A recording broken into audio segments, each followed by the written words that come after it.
Bismillah ar-Rahman ar-Rahim. In this video, I'm going to provide you the answer of multiple choice questions and short response question of chapter number 4, that is controlled structure. तो हम session start करते हैं. Number 1, how is single statement for loop terminated? With a colon, with the right braces, with a right brackets, with a semicolon. तो हम क्या use करते हैं? हम सेमीकोलन यूज करते हैं. Semicolon is the correct option. Colon हम किस लिए यूज करते हैं? Colon is used some languages like Python with the right braces. Right braces are used to close code brackets, not for terminating statement. Right brackets do not exist in syntax. Question number 2. How is multiple statement for loop terminated? With a colon, with a right braces, with a right bracket, with a semicolon. तो with a right braces यानी हम इसके साथ terminate करते हैं, जबकि with the right bracket is not a valid delimiter. With the semicolon terminate single statement not code blocks. Question number 3, which of the following can be used to replace ternary operator? If else statement के साथ हम replace कर सकते हैं, क्योंकि हम ternary operator ऐसे use करते हैं. हम लिखते हैं कंडीशन, यहाँ पे कंडीशन लिखते हैं, कंडीशन ट्रू हो तो ये हम ट्रू स्टेटमेंट लिखते हैं, यानी कि हम कोई भी ट्रू होने पे जो स्टेटमेंट एग्जीक्यूट करवाना चाहते हैं वो लिखते हैं, और कॉलन के बाद हम उसका फॉल्स स्टेटमेंट देते हैं, फिर हम यहाँ पे सेमीकोलन लगाते हैं. जैसे मैं कहता हूँ ए ग्रेटर देन 10 हो तो सी आउट ग्रेटर लिख दो, एल्स सी आउट लेस लिख दो. Which of the following can be use to replace switch statement? कौन सी हम स्विच स्टेटमेंट के साथ रिप्लेस कर सकते हैं? If else statement, break statement, else if statement, while loop. हम इसको हम कर सकते हैं इफ एल्स स्टेटमेंट को, क्योंकि हम लिखते होते हैं इफ लिखते हैं, फिर हम कंडीशन देते हैं, स्टेटमेंट लिखते हैं, एल्स इफ कंडीशन लिखते हैं, उसके स्टेटमेंट देंगे, सो ऑन हम एल्स लिख देते हैं. सेम वे हम क्या करते हैं? स्विच करते हैं वेरिएबल को, स्विच करते हैं यहाँ पे एक वेरिएबल को या कॉन्स्ट वेरिएबल को, ठीक है, ब्रेसेस देते हैं, और यहाँ पे हम क्या लिखते हैं? कांस्टेंट 1 लिखते हैं, कांस्टेंट 1 स्टेटमेंट लिखते हैं और ब्रेक करते हैं. फिर हम कांस्टेंट 2 लिखते हैं, स्टेटमेंट लिखते हैं और ब्रेक लिखते हैं, सो ऑन. लास्ट वाला क्या होगा? लास्ट में हम डिफॉल्ट लिखते हैं, स्टेटमेंट लिख देते हैं, ठीक है. तो इसको मैं इधर लिख देता हूँ, ये जो आपके ब्रेसेस हैं इसको मैं इधर लिख देता हूँ, ये इधर मैं लिख देता हूँ, ठीक है. तो ये एक था कि इफ एल्स, ये इसका ऑल्टरनेट होता है. Question number 5, a loop is more appropriate to use than a for loop. The body of the loop is to be executed at least once. The termination condition occurs unexpectedly. The program executes at least once when the number of iterations are known in the advance. जब आपको पता हो कि आपने कितने times के लिए loop को एग्जीक्यूट करवाना है, तो आप डेफिनेटली फॉर लूप को यूज करेंगे, ठीक है. जबकि body of his loop execute at least once, ये हम यूज करते हैं डू वाइल के लिए, ये लिखा हुआ मैंने, ये डू वाइल के लिए यूज करते हैं. The termination condition occurs unexpectedly, तो नॉट स्पेसिफिक, कोई भी लूप यूज कर सकते हैं. Execution refer guarantee refers to at least in do while loop, तो हम उसमें डू वाइल लूप यूज करेंगे. Question number 6, in which situation a do while loop is more appropriate to use? When the body of the loop is to be executed at least once. Exactly. जब हम चाहते हैं कि कम से कम एक मरतबा हमारा कंट्रोल लूप के अंदर लाजमी मूव करे, तो हम डू वाइल लूप को यूज करते हैं. When the loop terminates unexpectedly. When the program execute at least once. When the program execute. ये प्रोग्राम की बात कर रहा है, वो बॉडी की बात कर रहा था. ए और सी में डिफरेंस क्या है? वो बॉडी की बात कर रहा है, ये प्रोग्राम की बात कर रहा है. और लूप की बात कर रहे हैं तो उसमें एक बॉडी भी पार्ट होता है, उसका लूप का. When the number of loop iteration are known in advance, वो फॉर लूप के लिए है. Question number 7, in which situation a for loop is more appropriate to use. When the body of the loop is to be executed at least once, when the loop terminates unexpectedly, when the program executes at least one, when the number of iteration is known, unknown. Is known, not unknown. It should be known. Question number 8. Which of the following transfer control to be beginning of the loop, skipping the remaining statement that should be continue statement? Yes. Continue statement में हम क्या करते हैं? Programme को दोबारा execute करवाते हैं. ठीक है. जबकि ब्रेक स्टेट में उसको ब्रेक करती है, नेस्टेड लूप में एक लूप के अंदर दूसरा लूप लगा देती है, एग्जिट फंक्शन में होता है. कंटिन्यू स्टेटमेंट होता है. Short response question. Why control statement are used in C++? Control statement are used to control the flow of execution in C++ program. They allow branching. उनको हम ब्रांचिंग भी कहते हैं, जैसे कि हम if else ये ब्रांचिंग में आ जाता है. लूप में आपके फॉर लूप आ जाते हैं, for loop, do while loop आ जाता है. इसके बाद डू वाइल आ जाता है. ये लूप में आ जाते हैं. And decision making based on the conditions. Differentiate between if else and else if. If else execute one of two blocks based on a condition. Else if is used to handle multiple condition in a sequence. जैसा कि देखें, मैं कहता हूं if a greater than b, see out a is greater. Else see out b is greater. ठीक हो गया. जबकि else if में हमने क्या करना होता है? हमने तीन से ज्यादा स्टेटमेंट लिखनी होती है, कंडीशन चेक करनी होती है. यहाँ पे एक कंडीशन चेक कर रही है, यानी कि हमारे पास ऑप्शंस कितनी है? हमारे पास दो ऑप्शन है. यहाँ पे 2 ऑप्शन है. ये हमारे पास कितनी ऑप्शन है? 2 ऑप्शन. अगर हमारे पास मोर देन 2 ऑप्शन हो, तो फिर आपको यूज करना पड़ेगा else if. Like if average greater than equal to 80, grade equal to A plus.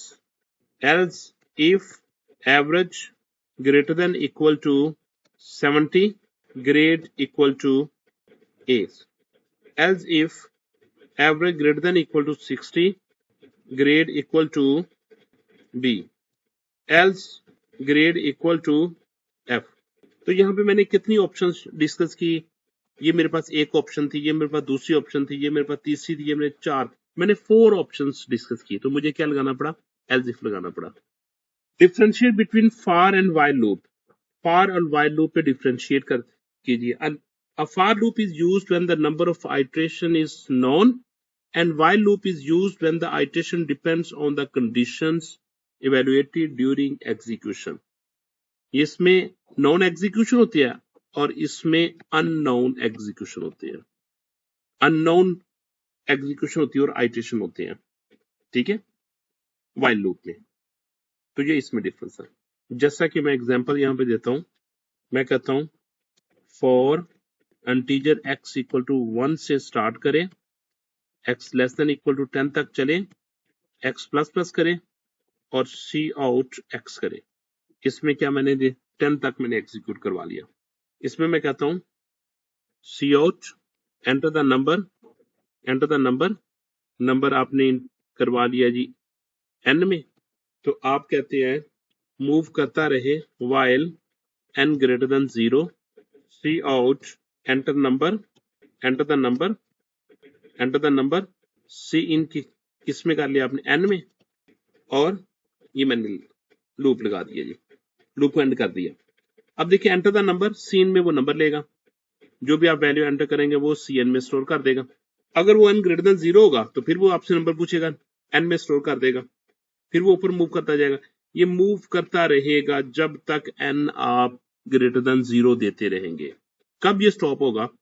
When you will enter value less than equal to 0. जब n की value less than equal to 0 होगी तो ये स्टॉप होगा. तो जो ये दोनों में, अब मुझे नहीं पता ये आपने कब n की वैल्यू 0 लिख देनी है या 0 से लेस लिखनी है, मुझे नहीं पता कितनी मरतबा ये चलेगा. ये उस वक्त तक चलता रहेगा जब तक आप n की वैल्यू ग्रेटर देन 0 देंगे. What is the use of break and continue statement in C++ program? Break exit the loop completely while continue skip the remaining code in the loop and start the next iteration. मैं आपको example बताता हूँ break के लिए।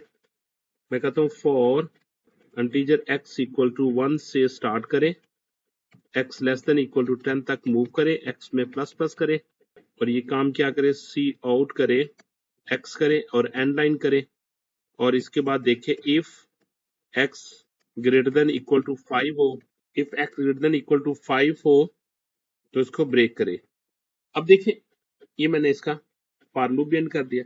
जब x की value 5 होगी ना तो ये लूप ब्रेक हो जाएगा, ठीक है।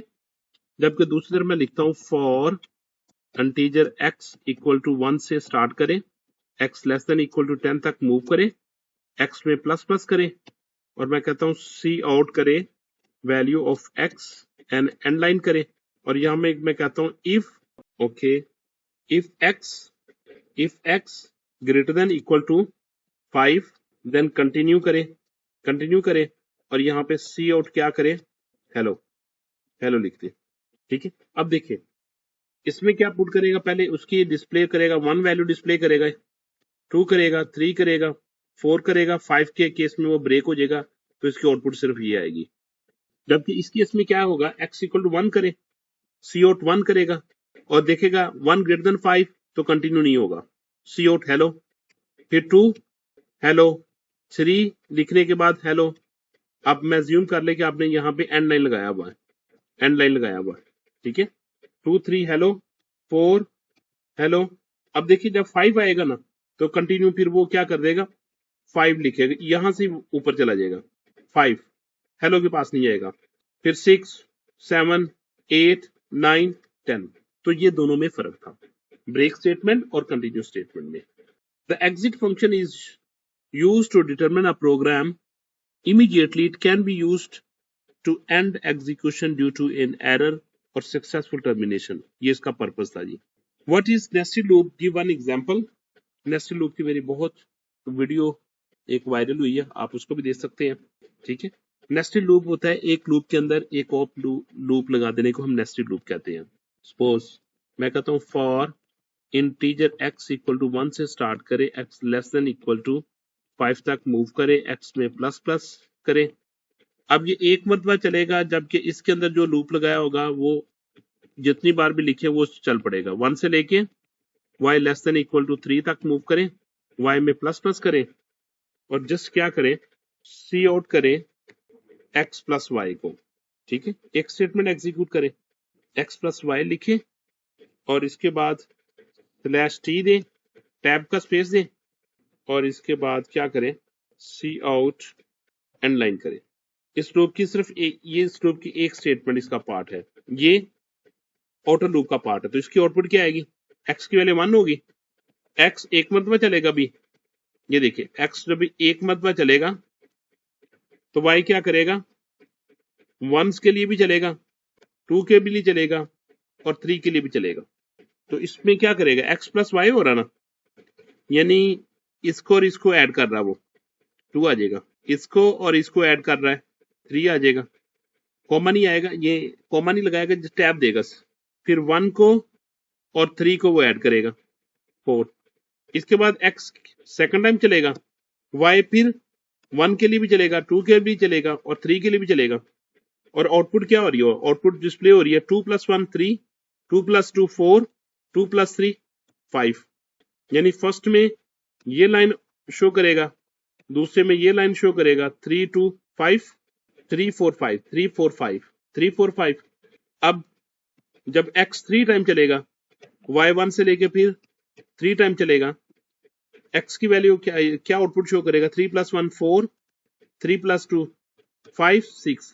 तो आपको पता चल गया होगा कि इसकी आउटपुट क्या आएगी। ये देखिए आउटपुट आएगी इसकी 2 3 4, फिर 3 4 5, फिर 4 5 6 5 6 7 6 7 8। ये इसकी आउटपुट आएगी इस प्रोग्राम की। ये मैं नेस्टेड लूप के थ्रू एक प्रोग्राम लिख के आपको दिखा दिया। Right the following code using while loop. हमने क्या करना है, इस कोड को व्हाइल लूप के थ्रू लिखना है। ये एक्चुअली हमने क्या कर दिया, व्हाइल के थ्रू लिख दिया है, ठीक है। फॉर में लिखा होगा, आप क्वेश्चन में देख लीजिएगा, और हमने इसमें लिख दिया व्हाइल लूप में लिख दिया, ठीक है। अगर फॉर लूप में कहते तो वो मैं लिख देता हूँ। Thank you so much dear students, जज़ाकल्लाह खैर।